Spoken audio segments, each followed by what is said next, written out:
part 2. So now you know we've gone through the structure of all of these different blood vessels. We're going to have a look at these blood vessels in action and see what the function is. So the first thing I've got the heart, okay, because we need to actually have a look at the blood flowing away from the heart and then the blood flowing back to the heart. This is the central mechanism or organ which controls blood flow around the whole body. So first of all, we have from the left atrium, which is this top chamber, which we will learn about later. You have the blood that's from the left ventricle. Sorry. So you have the left ventricle here is filled with blood, and what that does is that contracts, and that will pump blood, okay, squeeze blood out of the heart. It's going to go through the biggest artery here is called aorta. Okay, you don't really need to remember that, but the largest artery in the body is called aorta. So, and that's the one that is responsible for taking the initial flow of blood coming out of the heart from that powerful contraction of the ventricles. Now here, I've drawn all the elastic rings around, the muscular rings that are around the blood vessels of the arteries. Okay, it's important to remember that because those are related to these two things that we'll talk about in a minute.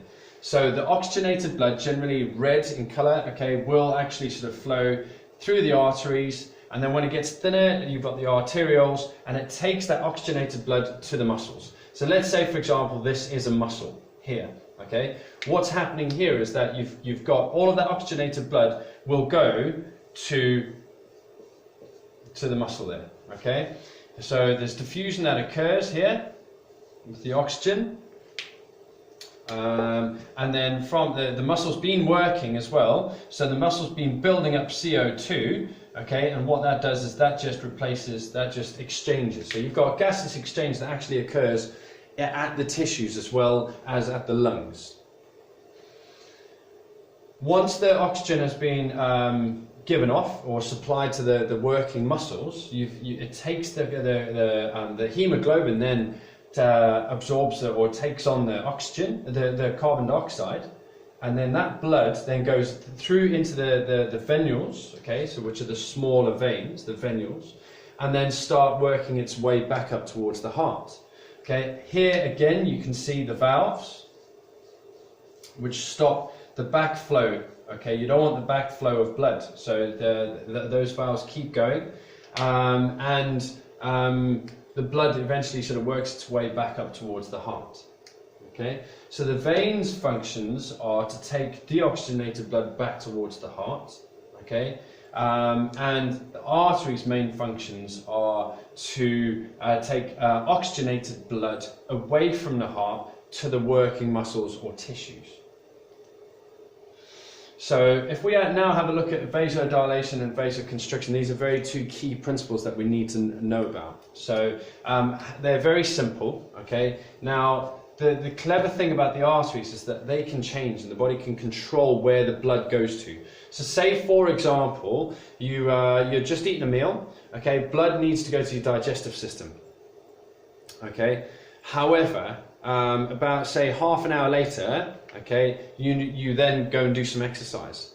What will then happen is, because you're exercising now, your muscles now need that oxygenated blood, okay, not your digestive system. So it takes the blood, it redistributes the blood away from your digestive system, and it goes towards the muscles. Now, how does it do that? Okay, it does that by using vasodilation and vasoconstriction. Vasodilation is when the lumen, okay, which is the diameter of the inside of the vessel, increases. So basically the muscle relaxes and it allows a lot of blood to flow through. You also then have vasoconstriction. So that's when you have these muscular rings around the blood vessel will contract, and they will actually make blood flow a lot more difficult. So in the example of exercising half an hour after eating, all of your blood vessels or your arteries that are supplying blood to your digestive system, they will all have vasoconstriction occur.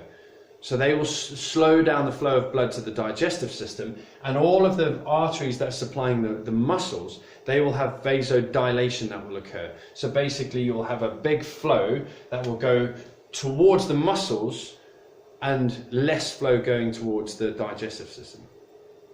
Same kind of example would be for if you were doing working your upper body, okay, all of your arteries going towards your legs, okay, would vasoconstrict, and all of the arteries going towards your upper body muscles would vasodilate. Okay, and then if you had finished, you know, your 3 sets of bench press, and then you went to go and work on your legs, so do some squats, the opposite would occur. So all of the muscles, all of the arteries supplying the upper body muscles would then constrict, so vasoconstriction, and all of the arteries supplying the lower body muscles now for the squats, okay, would start to vasodilate. So it's called, what that whole process is called vascular shunting. Okay, vascular shunting. It redistributes blood from one area to another through the use of vasoconstriction and vasodilation, or vasodilation and vasoconstriction. Okay, you can read more about that in your book. Key terms: vasodilation, vasoconstriction, and vascular shunting to a certain degree.